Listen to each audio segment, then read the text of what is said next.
In today's video, I'm going to teach you how to use Webex for beginners. To get started, the first thing you'll want to do is set up your Webex account. Head over to the Webex website and create a free account using your email address. Once that's done, download the software that works best for you. If you're on a laptop or desktop, install the Webex desktop app. If you prefer using your phone or tablet, just download the mobile app from your device's app store. After installation, open the app and sign in with your email and password. That will take you to your personal dashboard, which is where you'll manage your meetings and access the main Webex tools. Next, let's look at how to schedule or start a meeting. If you want to meet right away, click Start a Meeting from your dashboard.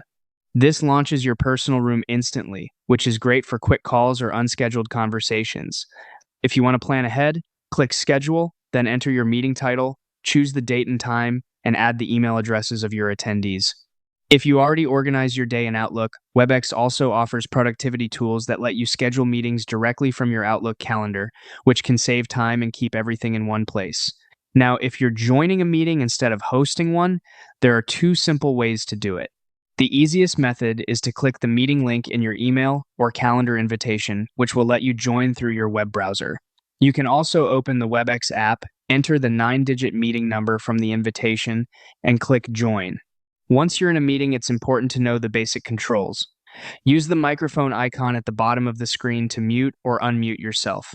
Right next to it, the video camera icon lets you turn your webcam on or off. If you need to present something, click the share icon to show your full screen or just one application window.